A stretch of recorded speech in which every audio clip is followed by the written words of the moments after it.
When the shoe fits. Chai the draftsman could draw more perfect circles freehand than with a compass. His fingers brought forth spontaneous forms from nowhere. His mind was meanwhile free and without concern with what he was doing. No application was needed. His mind was perfectly simple and knew no obstacle. So when the shoe fits, the foot is forgotten. When the belt fits, the belly is forgotten. And when the heart is right, for and against are forgotten. No drives, no compulsions, no needs, no attractions. Then your affairs are under control. You are a free man. Easy is right. Begin right, and you are easy. Continue easy, and you are right. The right way to go easy is to forget the right way and forget that the going is easy. Zhuangzi is one of the rarest of flowerings, rarer even than a Buddha or a Jesus. Because Buddha and Jesus emphasize effort and Zhuangzi emphasizes effortlessness. Much can be done through effort, but more can be done through effortlessness. Much can be achieved through will, but much more can be achieved through will-lessness. And whatsoever you achieve through will always remain a burden to you. It will always be a conflict, an inner tension, and you can lose it at any moment. It has to be maintained continuously, and maintaining it takes energy. Maintaining it finally dissipates you. Only that which is attained through effortlessness will never be a burden to you, and only that which is not a burden can be eternal. Only that which is not in any way unnatural can remain with you forever and forever. Zhuangzi says that the real, the divine, the existential is to be attained by losing yourself completely in it. Even the effort to attain it becomes a barrier, then you cannot lose yourself. Even the effort to lose yourself becomes a barrier. How can you make any effort to lose yourself? All effort is born out of the ego, and through effort, ego is strengthened. Ego is the disease. So all effort has to be left completely. Nothing is to be done. One has to lose oneself completely in the existential. One has to become again like a small child, just born, not knowing what is right, not knowing what is wrong, not knowing any distinctions. Once distinctions enter, once you know this is right and that is wrong, you are already ill and you are far away from reality. A child lives naturally, he is total. He does not make any effort, because making an effort means you are fighting with yourself. A part of you is for, and a part of you is against, hence the effort. You can achieve much, remember. In this world particularly, you can achieve much through effort because effort is aggression, effort is violence, effort is competition. But in the other world, nothing can be achieved through effort, and those who start with effort finally also have to drop it. Buddha worked for 6 years, continuously meditating, concentrating. He became an ascetic. He did all that can be done by a human being. Not a single stone was left unturned. He staked his whole being. But it was an effort. The ego was there. He failed. Nothing fails like the ego in the ultimate. Nothing succeeds like the ego in this world. In the world of matter, nothing succeeds like the ego. In the world of consciousness, nothing fails like the ego. The case is just the opposite, and it has to be so because the dimension is just the opposite. Buddha failed, absolutely. After 6 years, he was completely frustrated. And when I say completely, then I mean completely. Not even a single fragment of hope remained. He became absolutely hopeless. In that hopelessness, he dropped all effort. He had already dropped the world. He had already left his kingdom. All that belongs to this visible world he had left, renounced. Now, after 6 years of strenuous effort, he also left all that belongs to the other world. He was in a complete vacuum, empty. That night, his sleep was of a different quality because there was no ego. A different quality of silence arose because there was no effort. A different quality of being happened to him that night because there was no dreaming. If there is no effort, nothing is incomplete, then there is no need to dream. A dream is always to complete something. Something which has remained incomplete in the day will be completed in a dream, because mind has a tendency to complete everything. If it is not complete, then the mind will always be uneasy. Effort is put into many things, and if they remain incomplete, a dream is needed. When there is desire, there is bound to be dreaming, because desiring is dreaming. Dreaming is just a shadow of desiring. That night, when there was nothing to be done, this world was already useless. Now the other world was also useless. All motivation to move ceased. There was nowhere to go, and there was no one to go anywhere. That night's sleep became samadhi. It became satori. It became the ultimate thing that can happen to a man. Buddha flowered that night, and in the morning he was enlightened. He opened his eyes, looked at the last star disappearing in the sky, and everything was there. It had always been there, but he had wanted it so much that he couldn't see it. It had always been there, but he had been moving so much in the future with desire that he could not look at the here and now. That night there was no desire, no goal, nowhere to go, and no one to go anywhere. All effort ceased. Suddenly he became aware of himself. Suddenly he became aware of reality as it is. Zhuangzi says from the very beginning, don't make any effort. And he is right, because you will never make such a total effort as Buddha. You will never be so frustrated that the effort drops by itself. It will always be incomplete. And your mind will always go on saying, a little more and something will happen, just a little more, the goal is near. Why are you getting dejected? Because you will never make so absolute an effort. You will never be completely hopeless. And you can continue this half-hearted effort for many lives. That is what you have been doing in the past. You are not here for the first time before me. You are not here for the first time making some effort to realize the true, the real. You have done it many, many times, 1,000,000 times in the past, but you are still hopeful. Zhuangzi says, it is better to drop effort in the beginning. It has to be dropped. Either you drop it in the beginning, or you will have to drop it at the end.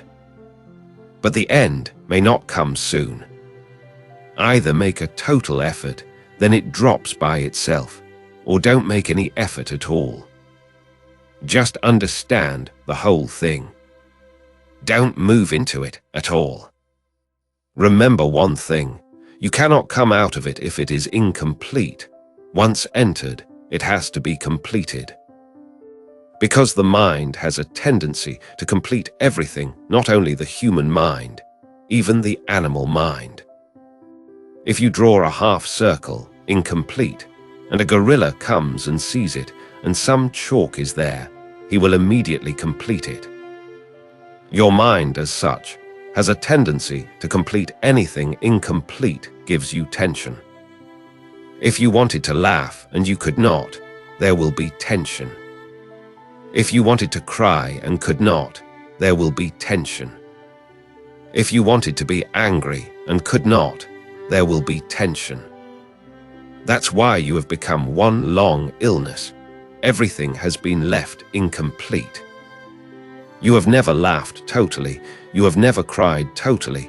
You have never been angry totally. You have never hated totally. you have never loved totally. Nothing has been done totally. Everything is incomplete. Nothing is total.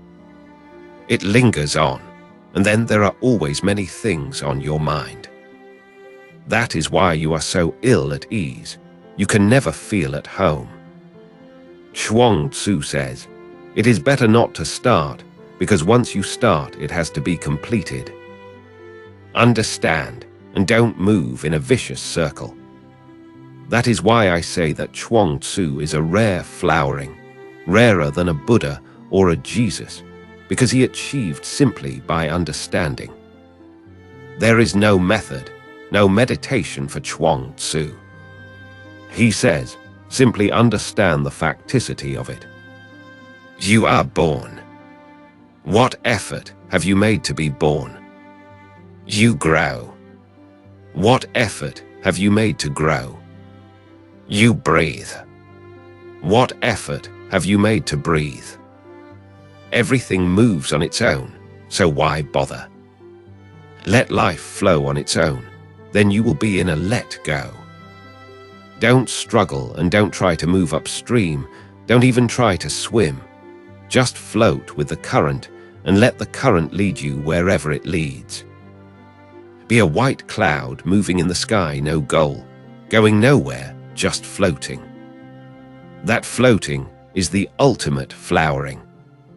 So the first thing to understand about Zhuangzi before we enter his sutras is, be natural. Everything unnatural has to be avoided. Don't do anything that is unnatural. Nature is enough, you cannot improve upon it, but the ego says, no, you can improve upon nature. That is how all culture exists. Any effort to improve upon nature is culture, and all culture is like a disease. The more a man is cultured, the more dangerous he is. I have heard that a hunter, a European hunter, was lost in a forest in Africa. Suddenly, he came upon a few huts. He had never heard that a village existed in that thick forest. It was not on any map. The chief said, no, it is not a pity. Nature is lost once you make an effort to improve upon it. That means you are trying to improve upon God. All religions are trying to do that to improve upon God. Zhuangzi is not in favor of that. He says nature is ultimate, and that ultimate nature he calls Tao. Tao means that nature is ultimate and cannot be improved upon. If you try to improve upon it, you will cripple it. That is how we cripple every child. Every child is born in Tao. Then we cripple him with society, civilization, culture, morality, religion. We cripple him from every side. Then he lives, but he is not alive. I have heard that a small girl was going to a party, a friend's birthday party. She was very small, just 4 years old. The more cultured and civilized, the more dead. If you want to see perfectly dead men, and yet still alive, go to the monks in the monasteries, go to the priests in the churches, go to the Pope in the Vatican. They are not alive. They are so afraid of life, so afraid of nature, that they have suppressed it everywhere. They are already in their graves. You can paint the grave. You can even make a marble grave, very valuable, but the man inside is dead. A drunkard was passing through a graveyard, and he saw a beautiful grave made of pure white marble. He looked at the grave, looked at the name on it. The grave was that of the famous Rothschild. Culture kills you. Culture is a murderer. Culture is a slow poison. It is a suicide. Zhuangzi and his old master, Lao Tzu, are against culture. They are for nature, pure nature. Trees are in a better position than you. Even birds, fishes in the river, are in a better position because they are more alive. They dance more to the rhythm of nature. You have completely forgotten what nature is. You have condemned it to the very root.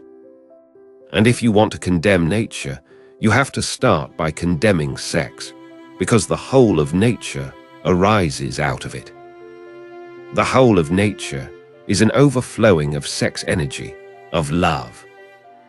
The birds sing, the trees flower. This is all sexual energy exploding.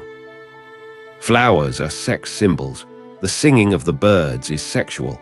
The whole of Tao is nothing but sex energy. The whole of nature propagates itself, loves itself, moves into deeper ecstasies of love and existence. If you want to destroy nature, condemn sex, condemn love, create moral concepts around life.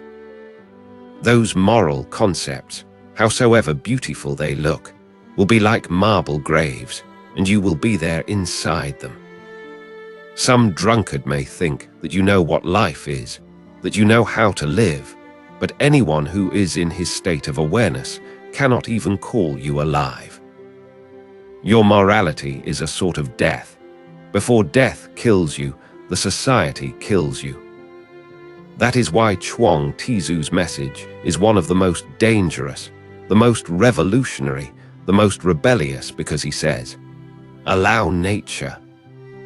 And don't give any goal to nature. Who are you to create goals and purposes? You are just a tiny part, an atomic cell. Who are you to force the whole to move according to you? This is most dangerous for people who are religious. For people who are moralistic Puritans, this is a most dangerous message. This means break all the barriers, allow nature to erupt. It is dangerous. I have heard that a head nurse was introducing a new nurse who had just come from college to the hospital. She was taking her around the hospital to show it to her. She introduced the various wards, a cancer ward, a tuberculosis ward, and so on. The new nurse looked, but she couldn't see what the danger was. So she asked, "What is the matter? Why is this the most dangerous ward?" The head nurse laughed and said, "These people are almost healthy. That's why this is the most dangerous ward. Priests are afraid of health because health is immoral in their eyes." You may or may not have heard of one of the thinkers of this century, a German thinker, very famous in his day, Count Kieserling. He was thought to be a religious philosopher, and he wrote in his diary, "Health is the most immoral thing because health is energy, and energy is delight. Energy is enjoyment, energy is love, energy is sex, energy is everything that is natural. Destroy the energy, make it feeble and dim."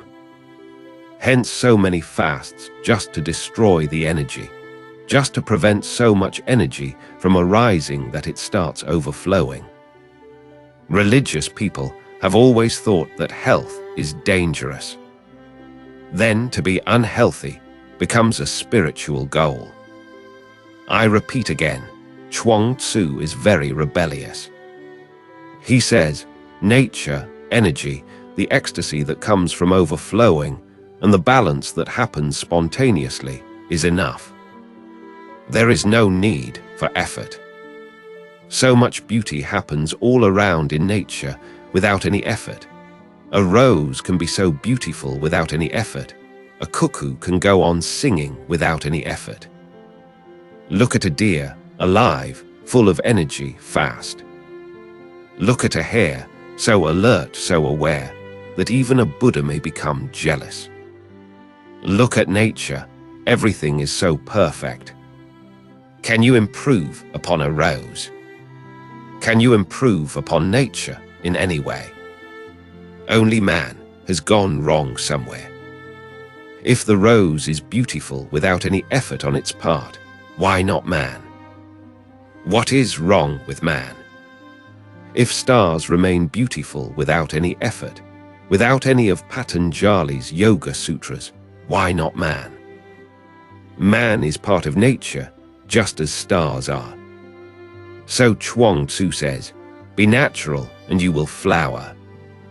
If this understanding enters you, deeper and deeper and deeper, then all effort becomes meaningless. Then you are not constantly making arrangements for the future, then you live here and now. Then this moment is all, then this moment is eternity. And Buddhahood is already the case. You are already a Buddha. The only thing that is missing is that you have not given it any chance to flower because you are so engaged in your own projects. A flower flowers without any effort because the energy is not dissipated in any projects. The flower is not planning for the future. The flower is here and now. Be like a flower, be like a bird, be like a tree, a river, or the ocean, but don't be like a man. Because man has gone wrong somewhere. Nature, and to be natural, effortlessly natural, spontaneously natural, that is the essence of all the teaching that Zhuangzi is going to give to you. Now we will enter his sutra. Listen to every word as deeply as possible, because your mind will create barriers. Your mind will not allow you to listen. The mind is society within you. Society is very cunning. It is not only outside you, it has penetrated within you. That is what your mind is, and that is why all those who know are against the mind, and for nature, because mind is an artificial thing implanted in you by the society. So when you listen to Zhuangzi, your mind will create barriers. Your mind will not like to listen because what he says is so against the mind.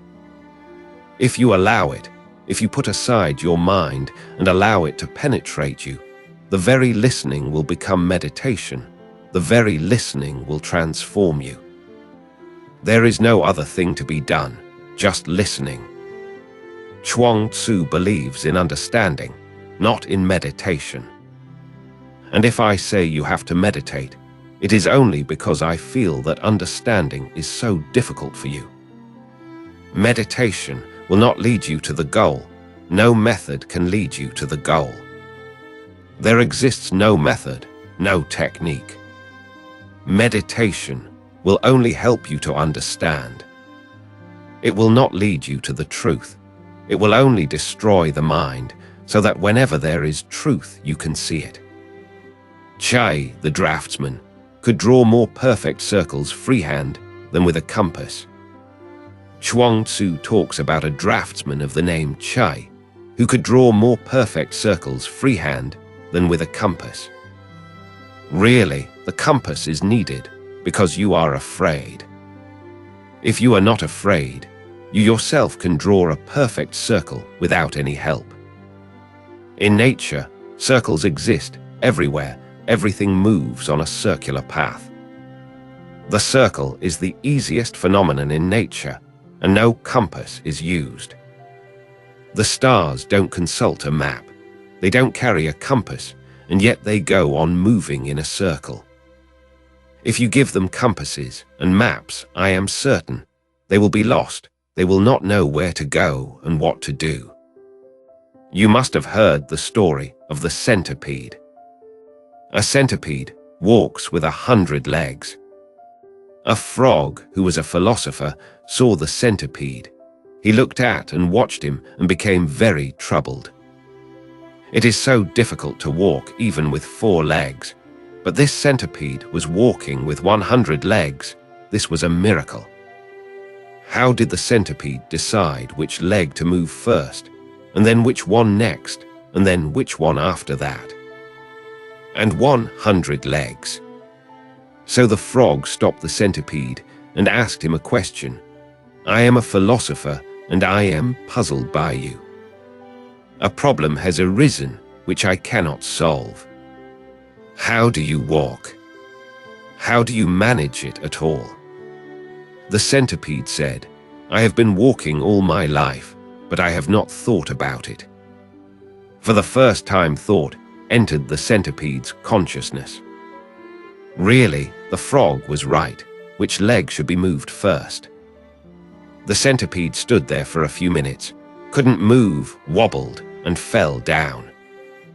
And he said to the frog, "Please don't ask another centipede this question. I have been walking my whole life, and it was never a problem, and now you have killed me completely. I cannot move. And 100 legs to move. Life moves in a perfect circle. Life moves perfectly. There is no problem." Zhuangzi says of Chai that he could draw more perfect circles freehand than with a compass. You need a compass because you are not confident in life. You need moralities, precepts, principles, Bibles, Korans, Gitas to direct you because you are not confident of the inner force. That is your life. And these Bibles, Korans and Gitas have created the same situation for you that the frog created for the centipede. So many precepts to be followed, so many principles to be managed, so many moral concepts. You have so many things imposed on you that your inner life cannot be spontaneous. You go astray, not because of any evil force, but because of the do-gooders. It is not a devil which is leading you towards wrong. It is your priests, your leaders, your so-called saints. This is very difficult. It is easy to believe in a devil, so you throw all the responsibility onto the devil. There is no devil, I tell you. And that is what Zhuangzi is saying also. Zhuangzi says, there is no God, there is no devil, only life exists. Priests create God and priests create the devil because priests create the distinction between right and wrong. And once this distinction enters your mind, you will never be right. Nature is right.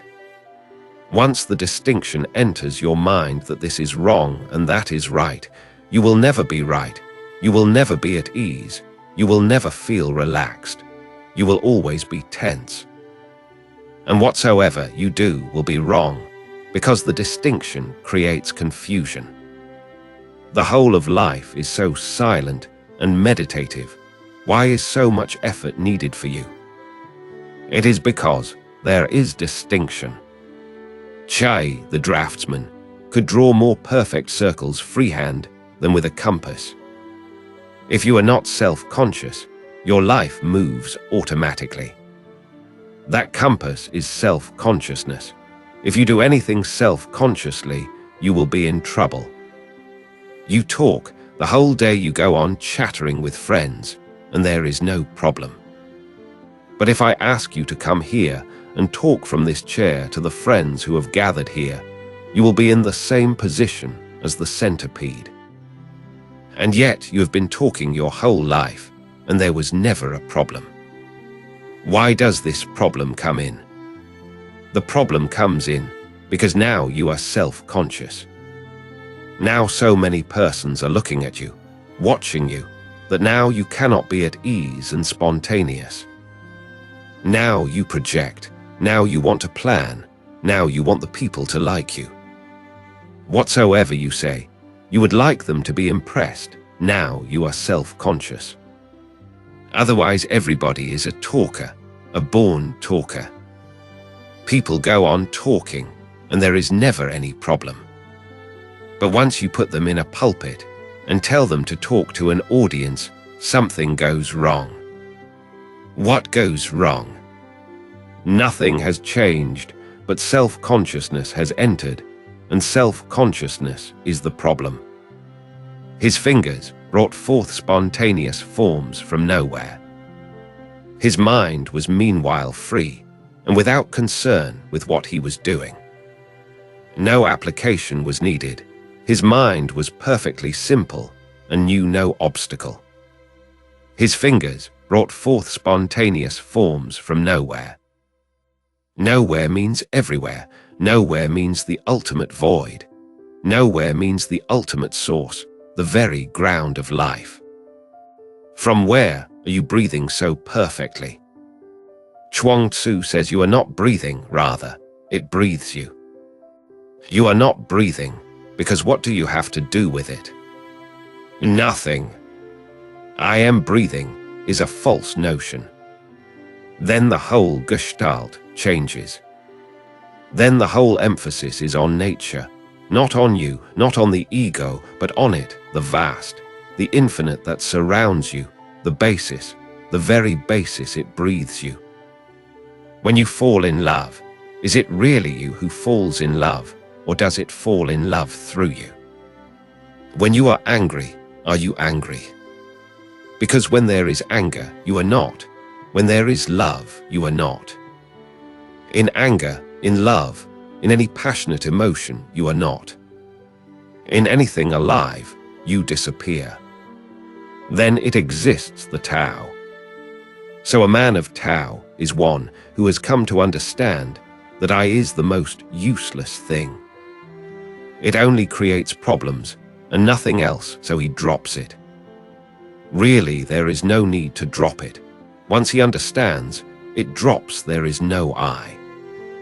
Then he lives, he eats, he loves, he sleeps, but there is no I. It lives through him. Then there is no burden and no tension and no anxiety. Then he becomes a child. His mind is free without concern. You cannot do anything without concern.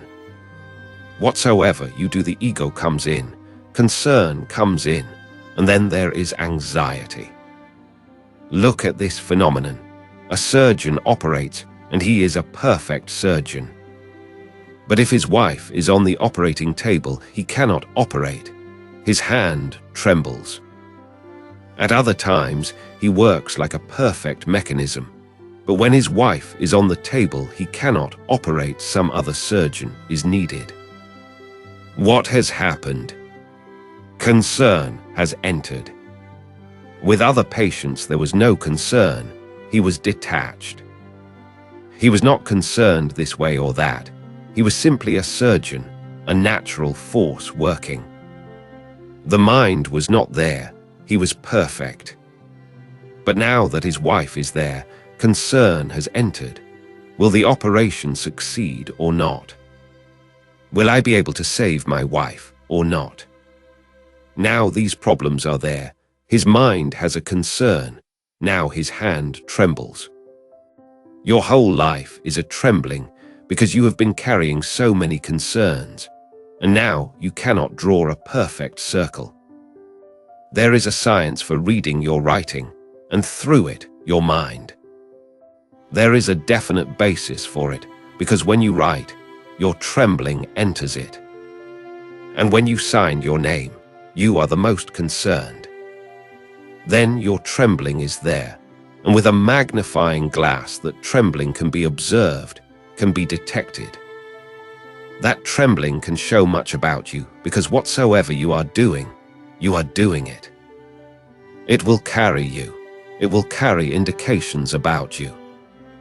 Just by seeing your handwriting much can be known about your personality. If a Buddha signs his name, it is going to be absolutely different. There will be no trembling because there is no concern. And even through the signature, it can be said whether it belongs to a Buddha or not. Whatsoever you do, your trembling follows you like a shadow. Who is creating this trembling? How can it be unless you drop your concern? You want your mind to be stilled. You want your mind to be made silent, clear, transparent. Without dropping the concern, it is impossible, because there will still be a trembling. The only thing that can be done without changing your concern is to suppress all the trembling inside.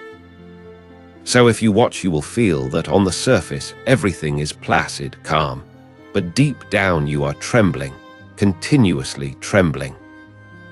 Deep down fear and trembling continue. They are born out of concern. And what is the concern? It is about how others are impressed by you. But why are you so worried about others? So worried that you cannot live at all?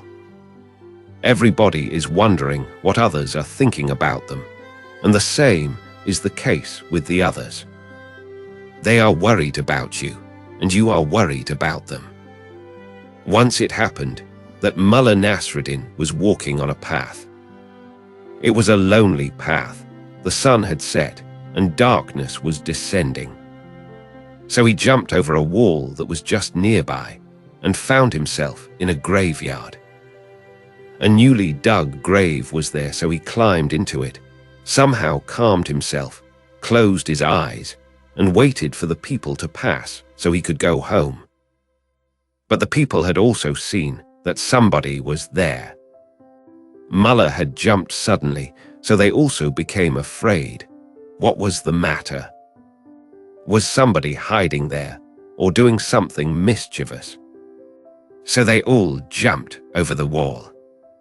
Now Mullah was certain. I was right. I judged rightly. They are dangerous people. So he pretended. He stopped his breathing, because you cannot rob or kill a dead man. But the people had seen him jump, so they became very worried. What was he doing? They gathered around, looked in the grave, and asked, "What is the idea? What are you doing?"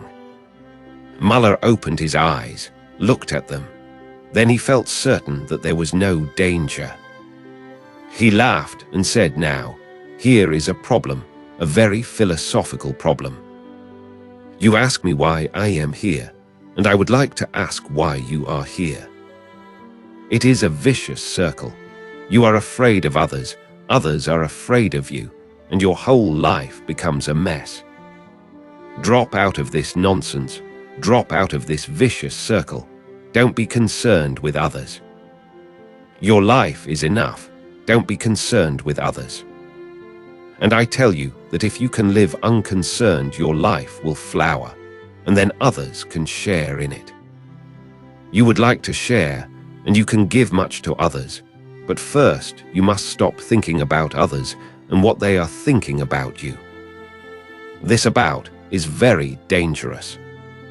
Nobody is at ease. Nobody is at home.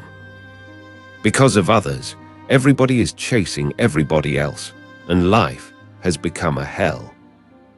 His fingers brought forth spontaneous forms from nowhere. His mind was meanwhile free and without concern with what he was doing. Don't be concerned about what you are doing. Do it so wholeheartedly that the very doing becomes a bliss. And don't think of great things. There is no such thing as great or small. Don't think that you are to do great things, play great music, paint great paintings, that you are to become a Picasso or a Van Gogh, or something else, a great writer, a Shakespeare or a Milton. There is nothing, no great things, no small things. There are great men and small men, but things are not great and small. And a great man is one who brings his greatness to every small thing that he is doing. He eats in a great way, he walks in a great way, he sleeps in a great way. He brings the quality of greatness to everything. And what is greatness? Nature. Nothing is greater than nature. Eat like an emperor. That does not depend on the quality of the food. It depends on the eater, the way he celebrates it. Even with just bread, butter, and salt, you can be an emperor. It happened that Epicurus had a garden just near Athens. He was also one of the rarest of men, just like Zhuangzi. He didn't believe in God. He didn't believe in anything, because belief is nonsense. Only foolish people believe. A man of understanding has faith, not belief. Faith is different. Faith means trusting life, trusting it so absolutely that one is ready to go with it anywhere. He had a small garden. and he lived there with his disciples. People thought that he was an atheist, immoral. He did not believe in God. He did not believe in the scriptures. He did not believe in any temple. He was an atheist. But he lived in such a great way. His life was superb, magnificent, even though he had nothing, even though they were very poor. The king heard about them and wanted to see how they lived and how they could be happy without belief. If you cannot be happy even with a belief in God, how could these people be happy without God? So he came one evening to visit Epicurus' garden. He was really surprised, amazed it was a miracle. They had nothing, almost nothing, but they lived like emperors. Like gods they lived. Their whole life was a celebration. When they went to the stream to take their bath, it was not simply a bath. It was a dance with the river. It was getting in tune with the river. They sang and they danced, and they swam and they jumped and they dived. Their eating was a celebration, a feast, and they had nothing, just bread and salt, not even butter. But they were so thankful that just to be was enough. Nothing more was needed. The emperor was very much impressed, and he asked Epicurus, "Next time I come, I would like to bring some gifts for you." Epicurus said, "Give us time to think. We never thought that anybody would give us gifts, and we have so many gifts from nature. But if you insist, then bring a little butter, nothing else." Life can become a celebration if you know how to live without concern.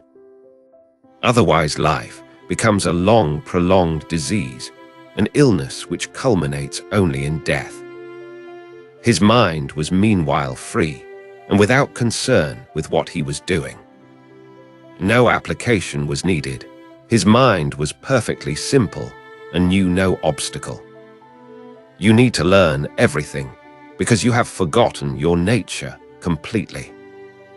Now psychologists are proposing that there must be training for love because people are by forgetting how to love. Much literature has come into existence, the art of love, how to love. People have even completely forgotten sexual orgasm, sexual ecstasy. No animal needs any training. Even trees seem to be more intelligent than you. Everything has to be taught. Even the very basics of life have to be taught. That means that somehow we are uprooted. We have lost contact with nature. A gap exists. And if you are taught how to love, your love is going to be false. Real love should be spontaneous. How can you be taught to love? If you are taught, then you will act according to the rules, and the natural flow will not be there. Nature does not flow according to your rules. It has its own rules. You have simply to be with it, and it starts functioning. The day is not very far away when we will have to teach people how to breathe. He would have laughed. Because animals achieve it without any teaching. No Masters and Johnsons are needed. No Kinsey report is needed. Animals simply love. Love happens naturally. Now there are clinics in the United States where they teach people how to achieve orgasm. And if through learning and training you achieve orgasm, remember well, it is not the real thing. Because then you are manipulating it, then you are controlling it, then somehow you are forcing it, and orgasm happens only in a let go, and a let go cannot be taught. You cannot teach people how to go to sleep. If you try to teach them, then you will disturb their sleep, because if they try anything, it will only be a disturbance. You simply go to sleep. You simply put your head on the pillow and go to sleep. If you do something, then that very doing will be the undoing. Life is just like sleep. Life is just like breathing. No application was needed. His mind was perfectly simple and knew no obstacle. When your mind is clear, it has a clarity. You need not follow any rules. You need not carry any scriptures in the head. You simply look. Everything is transparent because you are clear. So when the shoe fits, the foot is forgotten. When the belt fits, the belly is forgotten. And when the heart is right, for and against are forgotten. Remember, this is one of the greatest mantras. When the shoe fits, the foot is forgotten. Whenever you are healthy, you don't know anything about your body. The body is forgotten. When there is some illness, only then can you not forget the body. Do you know if there is any head without a headache? When there is a headache, you cannot forget the head. When the shoe is pinching, then it doesn't fit. When you don't have any headache, where is the head? You completely forget about it. Whatsoever is healthy is forgotten, but whatsoever is ill is remembered. It becomes a continuous note in the mind, a continuous tension in the mind. A perfect man of Tao does not know himself. You know because you are ill. Ego is illness, a substantial illness, because you continuously have to remember that you are somebody. This shows that you are in a deep disease. Disease creates the ego. A perfectly healthy natural being forgets completely. He is like a cloud, like a breeze, like a rock, like a tree, like a bird, but never like a man. He is not, because only illness, like a wound, has to be remembered. Remembering is a mechanism for safety and security. If there is a thorn in your foot, you have to remember. The mind will go continuously again and again to the spot, because the thorn has to be thrown out. If you forget it, the thorn will remain there, and it will become dangerous. It may poison the whole body. When there is a headache, the body tells you to remember it. Something has to be done. If you forget it, the headache may become dangerous. The body shows you, whenever there is some illness, something wrong, it attracts your attention. But when the body is healthy, you forget it. You become bodiless when the body is healthy. And this is the only definition of health. Health is when there is no consciousness of the body. If there is any sort of consciousness of the body, then that part is not healthy. The same applies to the mind. When your consciousness is healthy, there is no ego. You don't know anything about yourself. You don't go on reminding yourself that I am something. You simply relax. You are, but there is no I. It is a simple amness, an isness, but there is no I, no crystallized ego. The self is not there. When the shoe fits, the foot is forgotten. When the belt fits, the belly is forgotten. And when the heart is right, for and against are forgotten. This is one of the deepest things to be understood. When the heart is right, for and against are forgotten. When the heart is wrong, ill, then you go on continuously being burdened, worried. This is right and that is wrong, and the right should be followed, the wrong should be avoided. The whole of life becomes a struggle how to avoid the wrong and how to achieve the right. And this is not the way to achieve the right. This is the way to miss it forever. Look, you have anger, sex, greed. If you say anger is wrong, then your whole life will be passed in an angry state. Sometimes you will be angry, and sometimes you will be angry because of your anger. That will be the only difference. Sometimes you will be angry, and when the anger is gone, you will be angry because of the anger. You call this repentance. And then you will decide never to be angry again. but you will be angry again, because both states are anger. Sometimes you are angry against someone else. Sometimes you are angry against yourself because you were angry.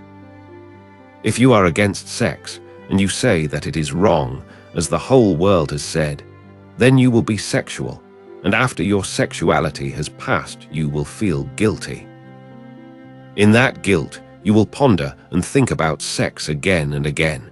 It will become cerebral. So sometimes you will be physically sexual, and sometimes cerebrally sexual, sometimes sexual in the body, sometimes sexual in the mind. Once you make a distinction, once you make a conflict, you will be divided. Once I was staying with Mullah Nasruddin. A very beautiful widow came to see him to ask for his advice. She said, "I am in trouble and you have to help me. I am in love with a very handsome man, younger than me, but he is poor. And an old man who is very, very rich and ugly is in love with me. So what should I do?" Mullah Nasruddin closed his eyes, pondered, and said, "Marry the rich man and be good to the poor." This is how all conflict arises. This is how you choose both the alternatives. Then you become divided. Whenever you say that this is right and that is wrong, you are already divided, and your whole life will be a conflict from this polarity to the other. You will move like a pendulum. Don't be against anything. Why? Because whenever you are against anything, it means that deep down you are for it. Otherwise, why be against it? A man who is not angry deep down will not be against anger. Why should he be?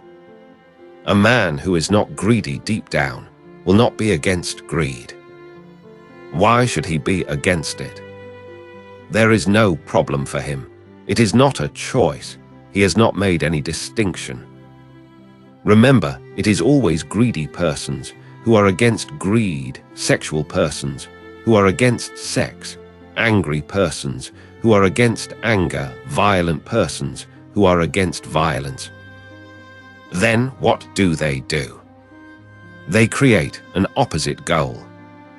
If you are violent, non-violence will become the goal. And how can a violent man become non-violent? What will he do? There is only one possibility. He will be violent against himself, that's all. What else can he do? A violent man, how can he be non-violent? An angry person, how can he be without anger? And if an angry person cultivates non-anger, in his non-anger there will also be anger, because you cannot cultivate anything without you entering it. The anger will enter the non-anger. The violence will enter the non-violence. If you look around, if you watch rightly, you cannot find more violent people than those who have non-violence as their goal. And you cannot find more sexual, pervertedly sexual people than those who have brahmacharya, celibacy, as their goal. Zhuangzi says, "Don't make distinctions, otherwise you will be divided. Once divided, you are too split. A person who is split cannot be natural. Nature exists in unity. It is a deep harmony. There is no conflict at all. Nature accepts everything. There is no choice. It is a choiceless let go. Don't choose. And this is the miracle. If you don't choose to be against anger, then when anger comes, you are simply angry. Don't choose against anger. When anger comes, simply be angry. And when anger goes, let it go. Don't repent. Don't let it continue inside the mind. Don't make it a continuity. Don't be against it. When anger comes, it comes. What can you do? When it doesn't come, it doesn't come. You have no choice. Then a miracle happens. Without choice, You become so alert that your energies are undivided. And when energies are undivided, they are so powerful, so tremendous that anger becomes impossible because anger is part of weakness. Remember this: the weaker you are, the more angry; the stronger you are, the less angry. If you are absolutely strong, there will be no anger. Remember this: the weaker you are, the more greedy really. The weak has to be greedy to protect himself, and the stronger you are, the less greedy. When the energy is total in you, not divided, not split, you are a unity. Greed disappears because greed belongs to a weak mind, a split mind. And when you are split, there will be anger and you will fight against it, and a bigger split will be created and more energy will be dissipated. And you will become full of inner turmoil, anarchy, not one harmonious note anywhere. Everything will be out of tune. And the more you make an effort to bring it to a tuning, the more trouble there will be because you have missed the first step, and you will go on missing it to the very last. The first step is that, when the heart is right, for and against are forgotten. So what to do? Forget for and against, and let the heart settle. One thing is certain: you have been fighting against anger for so long, but still you are angry, so try Zhuangzi's way. You are not going to lose anything. You have tried to be non-sexual, and you remain sexual. On the contrary, you have become more perverted. Sex has become more poison, so try Zhuangzi. You are not going to lose anything. Be sexual when sex comes. Just as when hunger comes you eat food, so when sex comes be sexual. Don't make any choice. Don't say this is wrong. It is good. Accept it, it is part of nature. And suddenly the moment will come when you will be a unity, and sex will be transformed automatically into love. Try to understand what this unity means. Every man and every woman is bisexual. Every man is both man and woman inside, and every woman is both man and woman inside. No one is simply man or woman. They cannot be, because one parent was a man and the other parent was a woman, and you carry both within you half and half. Half your mother and half your father is carried within you, so you are both male and female, half and half. This is the deep split. And if you create more of a split, this split will widen more and more. Drop all splits. Don't create any fight, don't choose. Be angry and accept it. Be sexual and accept it. Be greedy and accept it. What else can you do? Nature has given these things to you, so accept them, and their consequences, of course. If you are angry, then someone else will be angry. Accept the anger and the consequences. Then your split drops, and by your inner bisexuality becomes a harmony. A circle is created, an inner orgasm happens. Your female and your male meet inside. And when they meet inside, you have become one. Now a new being is born. This oneness has love as its shadow. You cannot love. Your love is a facade, a deception. Your love is just a trick. Your love is just to attain sex. That's why when you attain sex, love disappears. Once you have had sexual intercourse with a woman or a man, love disappears. Again, after 24 hours, energy will come. You will accumulate energy, and there will be sex again. You will become loving again. So love is just a means to have sex. That's why you cannot love your own wife or husband. Very difficult. How can you love? The need has disappeared. Love is just a courting, just a foreplay to persuade the other person to have sex. For a wife or a husband, no persuasion is needed. They are taken for granted. A husband can demand, a wife can demand. There is no need to persuade. So love disappears. There is no need to court. It is almost impossible to see how a wife can love the husband, how a husband can love the wife. They can only pretend. And that pretending becomes a heavy, heavy thing on everybody. Pretending love. Then your life feels meaningless. That's why people get into extramarital relationships. It gives you a little energy again, a little feeling of love, because with the new person you have to court again. You cannot take the other for granted. You have to persuade. Before you seduce, persuasion will be needed. Your love is just a persuasion. It cannot be otherwise, because love happens only when you have become a unity, not before. The word sex is very beautiful. The original root of the word sex means division. Sex means division. If you are divided inside, then sex will be there. When you hanker after a woman or a man, what is happening? Your one part is hankering to meet the other part, but you are trying to meet the other outside. You can meet for a single moment, but again you will be alone, because outside there can be no eternal meeting. Sex is bound to be just momentary, because the other is the other. If you meet your inner woman or man inside, then the meeting can be eternal. And when all divisions are lost, this meeting happens. This is an alchemical transformation. Your woman and man meet inside, and you become one. And when you are one, you will have love.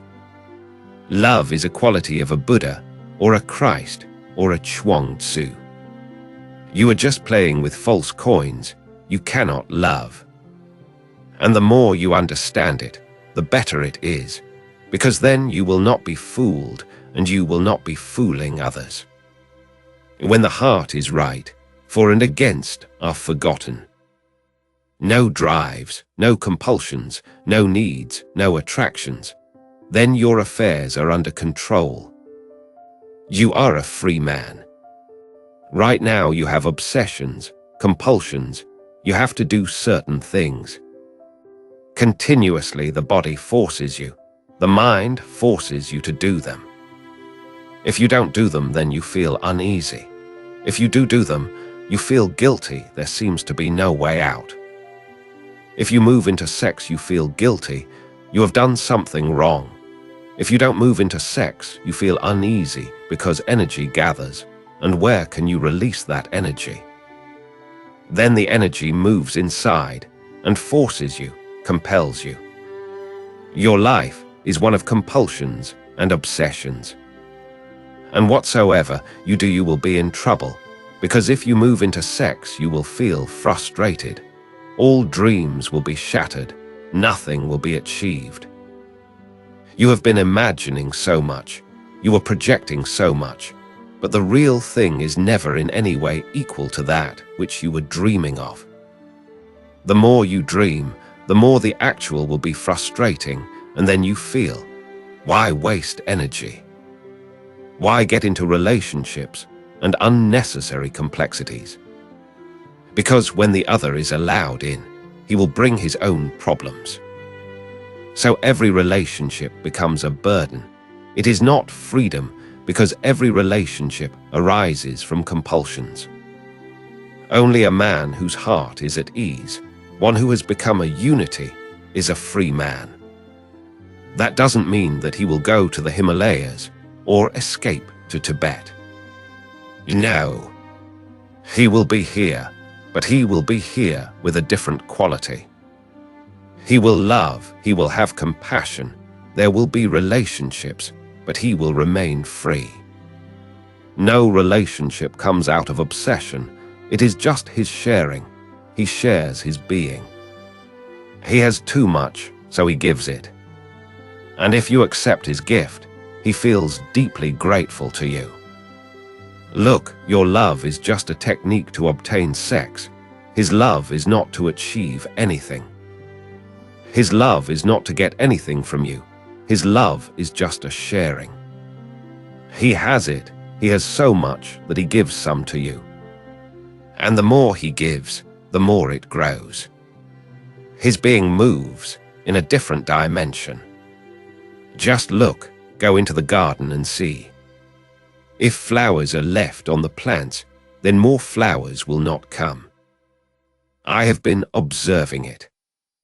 I have never allowed anybody to pluck flowers, but if on a rose bush 5 flowers have grown and you don't pluck them, no more will come, and those 5 will soon die. If you pluck 5, 10 will come. If you pluck 10, 20 will come. The more you pluck, the more flowers the tree will give you. The same is the case when you are a unity. You have become a flowering tree. The more you give, the more you find will come. The more you share, the more you grow in it. Bliss grows higher and higher. Ecstasy goes deeper and deeper. Share it, because unshared, everything dies. But the basic thing is, don't be for and against. Then you will be a free man. Easy is right. For you the case is just the opposite. You always choose the difficult, because the difficult gives you a challenge, and challenge gives you the ego. Difficult is right for you. Easy is never right. Because with the easy there is no conquering. The ego cannot feel fulfilled. The more difficult a task, the more the ego feels exhilarated, ecstatic. It has to be done. Everest has to be conquered. The moon has to be conquered. Somebody asked Edmund Hillary, who was the first to reach the top of Everest, why? Why so much effort? For 100 years man has been trying, and many have died. They never came back. Why this desire to climb Everest? There is nothing. For 100 years many people simply died, lost their lives, never came back, but again, every year a group would go and try. And this is beautiful. No Indian has ever bothered, and Everest is in India. No Tibetan has ever bothered, and Everest is on the boundary of Tibet. Why? Groups come from the West every year. When Edmund Hillary climbed it and came back, he was asked why. He said, because Everest was there, and unless it is conquered, I cannot feel easy. It remains there, unconquered, a challenge to the ego. The difficult attracts. The more difficult it is, the more it attracts you.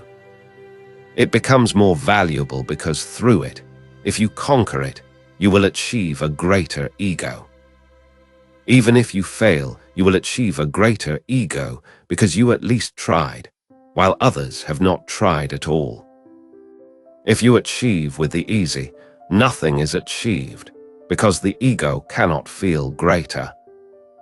Ego is always attracted magnetically to the difficult, but easy is right. So ego is never attracted towards the right. It is always attracted towards the wrong. A person becomes a criminal because crime is difficult. A person becomes a politician because politics is difficult. A person becomes mad about money because making money is difficult. People will go mad for anything that is difficult. Not that anything is achieved, but just because it is there like an Everest, a challenge. It has to be conquered. Look at your successful people, those who have succeeded. Look at them. What have they attained? They may have reached Everest okay, but there is nothing there. One has to come back. Look at your presidents, prime ministers, Rockefellers. What have they achieved? Nothing. They know deep down that they have achieved nothing.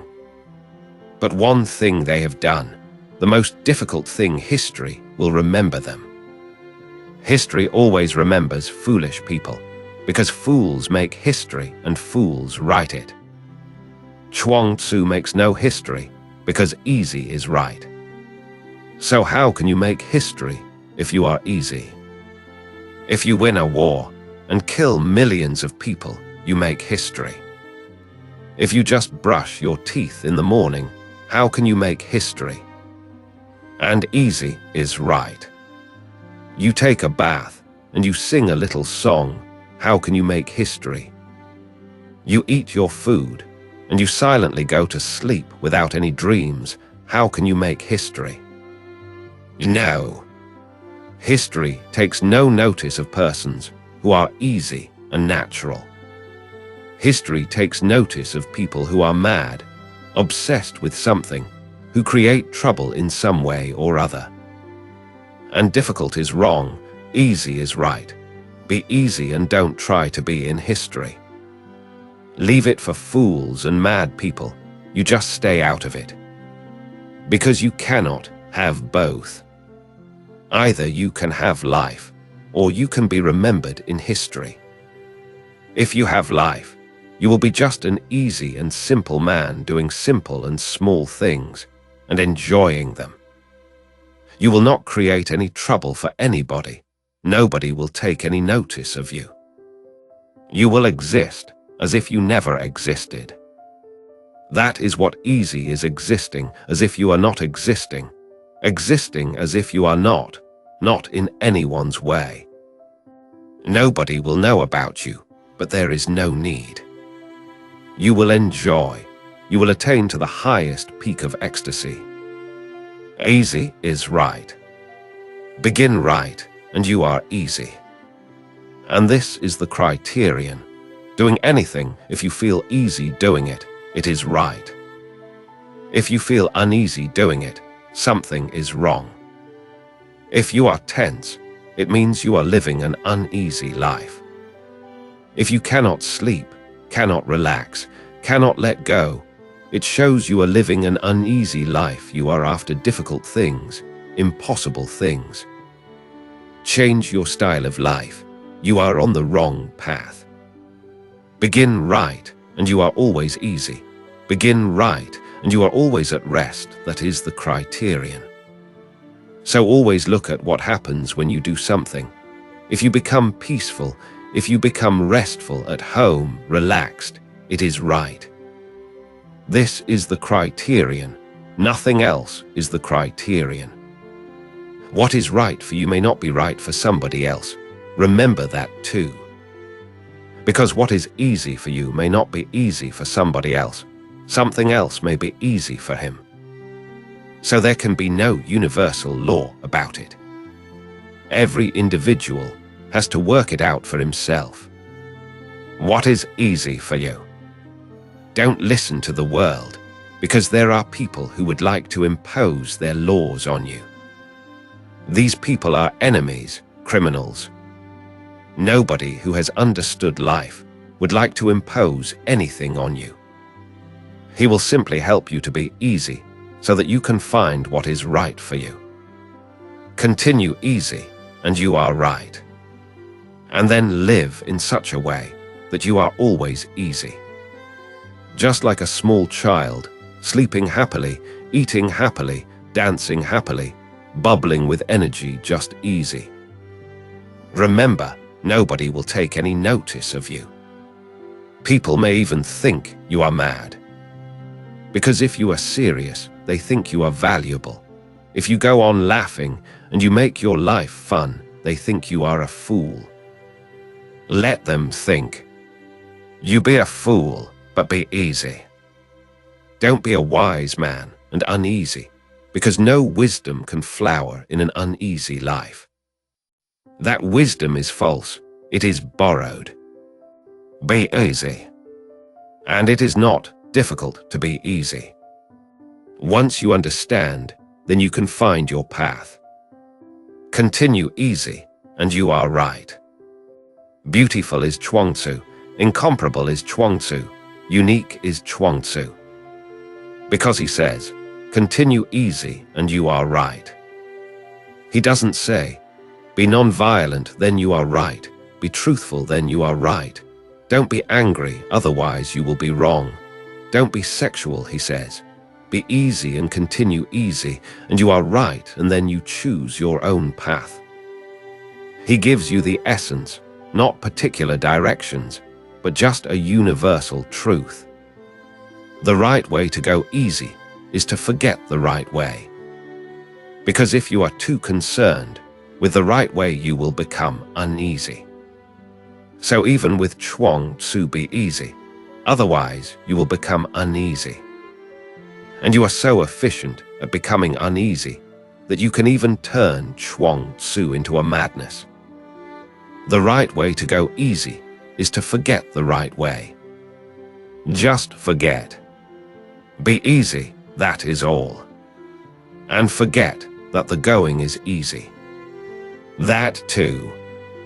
Otherwise, you will become too attached to easiness, and then easiness will also become a rock on your chest. If you go to Zhuangzi and say, now I have become easy, he will say, go, throw this out. When you are easy, you are easy. No concept, no notion is made out of it. When you are easy, why say it? Why even carry it? Because if you carry it, sooner or later it will become a wound. An easy man is simply easy and forgetful. He does not know that he is easy. He does not know that he is right. He does not know that he is valuable in any way. He simply lives his easiness. And whenever you come to a person who lives his easiness easily, simply, without being aware, you will be able to smell it. Tension has its own smell, and easiness has its own smell, but you may not be impressed by it. You are so tense. You are always impressed by tense people who act, people who are sitting on their thrones like statues. Then you are impressed. The thing seems so difficult. Are you impressed by a child? Do you look at a child playing? Nobody is impressed. Then you cannot be impressed by Zhuangzi. Then you cannot be impressed by a really easy person, because he may not make any impact on you. But if you understand, you will smell a different vibration around a person who is easy. And how will you feel it?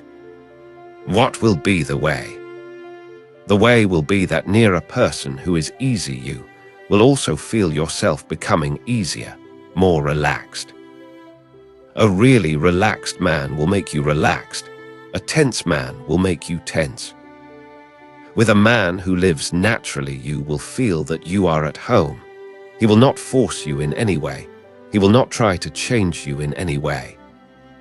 He will accept you. He will be accepting. Through his acceptance, you can learn acceptance. And if you can accept yourself, nature takes over.